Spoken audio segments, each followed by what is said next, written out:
नमस्कार।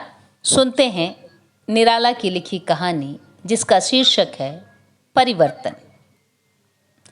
परी 7 साल की थी और सूरज 10 साल का। दोनों धूप छां से हिले मिले रहते थे। परी की आदत थी आज्ञा करने की, वह फूल तोड़ दो, वह फल चढ़कर गिरा दो। सूरज की आदत थी उसी समय उसे पूरा करने की। एक दिन नजर बाग वाले तालाब में कमल खिले थे। एक बड़ा सा अधखिला उन्हीं के बीच में था। परी ने कहा, वह बीच वाला लाल लाल बड़ा सा कमल ला दो सूरज। सूरज कूद पड़ा। तैरता नालों को चीरता हुआ कमल को तोड़ तो लिया, पर लेकर निकल न सका। पैर मृणालों में फंस गए। परी को देने को स्नेह फूल हाथ से न छोड़ा। पैरों को पटक पटक कर नालों की उलझन छुड़ाता रहा। तट पर खड़ी लालसा की दृष्टि से फूल को देख देख कर सागरा हाथ फैलाती हुई परी हंस रही थी। थक कर कमल लिए सूरज एकाएक डूब गया। परी दौड़ती हुई कोठे पर माँ के पास गई और हाँफती हुई बोली, सूरज मेरे लिए फूल तोड़ने को तालाब में तैरा था, डूब गया है। खबर फैली, लोग दौड़े, सूरज को निकाल लिया। उसकी मुट्ठी में तब भी कमल बंधा हुआ था। पेट से पानी निकाला गया, मुंह फूंका गया, सांस चलने लगी। कई साल बीत गए। परी अब 10 साल की है। पुस्तकों के साथ नृत्य गीत की भी शिक्षा उसे दी जाती है। माता के संस्कार चापल्य की उस विद्युत में प्रवेश करने लगे हैं। उसकी माता एक समय कलकत्ते की सुंदरी वेश्या थी। अब राजा माहेश्वर सिंह की रक्षिता है। यह कन्या राजा साहब की ओर से ही पैदा हुई है। इसका नाम है परिमल कुमारी। स्नेह से राजा साहब तथा उसकी मां परी कहते हैं। परी की मां के नाम राजा साहब ने एक अलग जायदाद लिख दी है। बड़े से अहाते के अंदर चारों ओर से जल से भरी खाई है। बीच में कोठी, शिव मंदिर, बागीचा, फुलवाड़ी, राजपथ आदि प्रासाद के अनुरूप और सब कुछ। परी की माता शान में रानी साहबा से बढ़कर रहती है।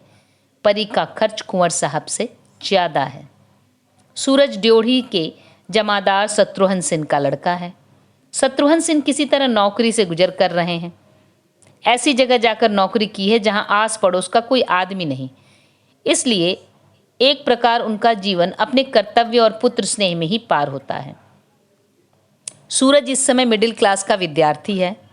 परी के स्नेह लेश रहित तेज स्वभाव के कारण वह उससे नहीं मिलता। पुनः वह मिडिल क्लास में पढ़ता है।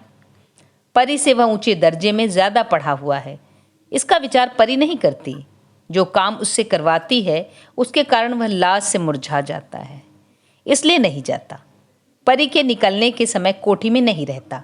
उधर लोगों से आदर तथा सम्मान प्राप्त कर परी के स्वभाव में सम्मान्य राजकुमारी वाला गुरु गहन भाव इतनी ही उम्र में दूब की जड़ की तरफ फैलने लगा। एक सूरज को छोड़कर और सब उसकी इज्जत करते हैं, उसकी आज्ञा मानते हैं, उसके नौकर हैं। सूरज परी का शासन नहीं मानता। ऐसा विचार उठते ही वह सूरज को बुलवाती है, पर सूरज उस समय या तो गढ़ के बाहर किसी सहाध्यायी मित्र के साथ पढ़ता होता है, या स्कूल गया होता है, या खेलने के लिए निकला होता है।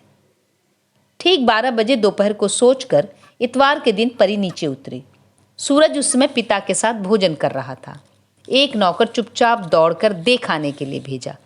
लौटकर नौकर ने कहा, है भोजन कर रहा है, अभी ले आओ, ना आए तो कान पकड़ कर ले आओ। हुक्म हुआ। नौकर दौड़ा हुआ गया और सूरज के बाप से कहा कि परी बहुत जल्द सूरज को बुलाती है, भेज दो, नहीं तो दिखाने के लिए कान पकड़ कर ले जाना होगा। सूरज का बाप आंसू पीकर रह गया। संभल कर कहा, लड़के को फिजूल परेशान करती है, क्या काम है? कुछ नहीं, नौकर ने कहा, गेंद धूप में फेंक दिया है और हट है कि सूरज आकर उठा दे। सूरज ने कहा, बाबू मुझे इस तरह गेंद उठाकर देते हुए लाज आती है। ठाकुर शत्रुघ्न सेन की आंखों से आग निकलने लगी। कहा, हम नौकर हैं, हमारा लड़का नौकर नहीं, और हम भी गेंद उठाने की नौकरी नहीं करते, तलवार बांधने की करते हैं। जाओ परी की माँ से कह दो। नौकर परी के पास लौट आया।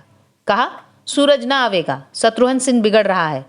परी की आंखें लाल हो गईं, पर शत्रुघ्न सिंह वहां के सिपाहियों का अफसर था। वह भी कुछ डरती थी, इसलिए माँ के पास नालिश करने चली। उधर से नौकर भी चला।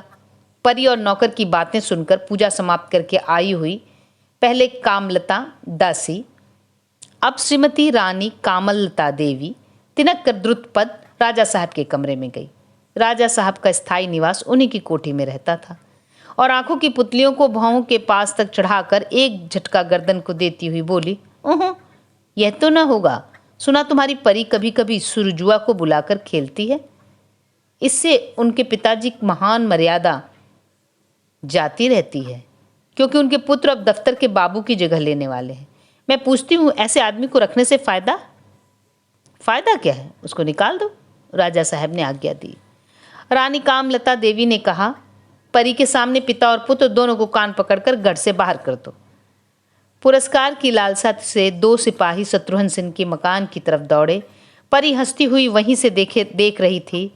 दोनों जैसे के तैसे ही लौटते हुए देख पड़े। परी को साथ लेकर रानी कमलावती देवी के पास जाकर कहा, वे लोग पहले से ही फाटक के बाहर निकल गए और सरकारी थाने में जाकर बैठे हैं। हरगोविंद से शत्रुघ्न कह गए हैं कि थानेदार को साथ लेकर कल चार्ज समझा जाएंगे। 7 वर्ष और पार हो गए। परी अब 17 साल की परी हो गई है। राजा महेश्वर सिंह इस समय राजा और तालुकेदारों में बड़े जोरों से समाज सुधार कर रहे हैं। संवाद पत्रों में इस कार्य के लिए कभी कभी उनके दिए दान की तालिका प्रकाशित होती है और जिस सभा में समाज की बुराइयों पर उनका भाषण होता है, लोग तालियां पीटकर अपनी सहानुभूति प्रकट करते हैं। देश के राजा रईसों के बिगड़ैल समाज सुधार के शंख स्वरूप रूप के अंधे कुंवर लोगों ने एक वाक्य से राजा माहेश्वर सिंह का समाज प्रेम स्वीकार कर लिया है। प्रायः उनकी कलकत्ते वाली कोठी में एकत्रित होते हैं और परी के रूप में जलकर सहानुभूति की राख उसके पिता की आंखों में झोंक कर चले जाते हैं। राजा माहेश्वर सिंह की इतनी उदारता, दान, मान और समाज सुधार का फल यह न हुआ कि किसी कुंवर से वह परी का विवाह कर पाते। अधिकांश कुंवरों के पिता जीवित थे। पिता की मृत्यु न होने तक विवाह के लिए कुंवर लोग अपनी सम्मति नहीं दे सकते। राजा माहेश्वर सिंह जी की बातचीत पढ़ने पर समझा देते थे। 2 साल से राजा माहेश्वर सिंह भी उनमें से किसी के पिता के मरने की प्रतीक्षा कर रहे हैं, पर परी के दुर्भाग्य से अभी तक सब जी रहे हैं। रावनगर, धनपुर, कटहर, बिड़ासी, पाटन, बहेड़ा, भुजैन, गजखान, कुम्हड़ौरा, तिरपट, सकोटा आदि आदि की नवीस गद्दी आबाद नहीं हुई। कुछ दिनों से उन्हें महाराज प्रताप नारायण सिंह चंद्रपुर से आशा हो रही है। रानी कामलता देवी की भी इच्छा है कि परी का विवाह यहीं हो। राजा साहब को भरोसा इसलिए है कि महाराज चंद्रपुर को बंगाली सभ्यता बहुत पसंद है।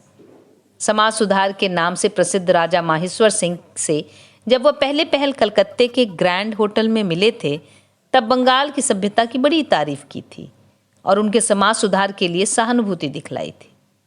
इसके बाद रानी कामलता देवी तथा कुमारी परिमल को साथ लेकर कई बार राजा महेश्वर सिंह उनसे मिल चुके हैं।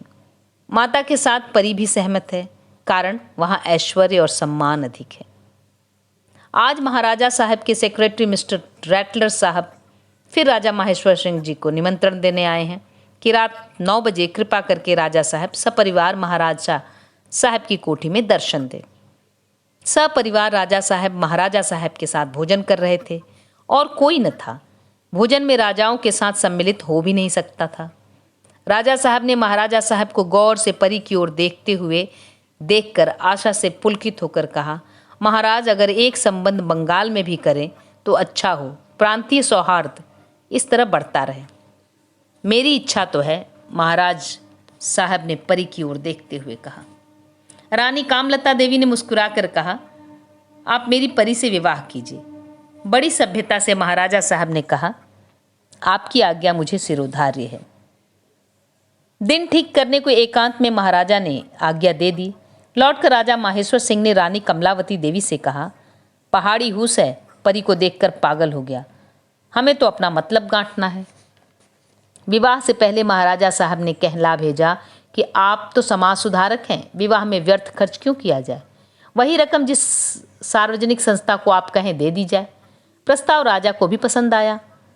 फिर पंडित लोग महाराजा साहब की तरफ से तो एक पग इधर से उधर होने वाले न थे। बोले, हमारे महाराज का विवाह तो उसी ढंग से होगा जो रीति हमारे यहाँ प्रचलित है।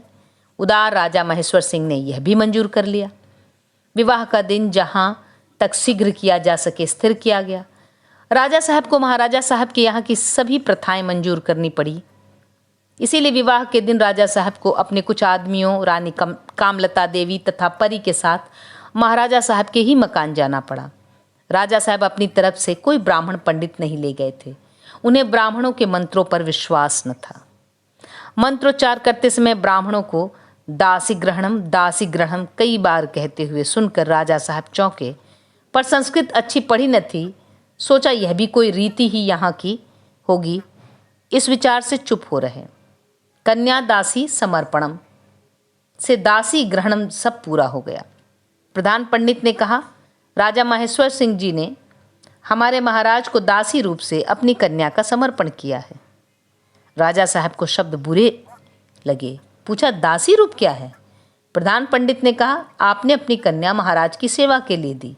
राजा साहब रुष्ट होकर बोले, आप केवल दासी और सेवा उल्लेख करते हैं। पंडित ने कहा, महाराज के पूज्य पिताजी की ऐसी ही आज्ञा है। वह महाराज आ रहे हैं। राजा महेश्वर सिंह ने देखते ही पुकारा, शत्रुघ्न सिंह,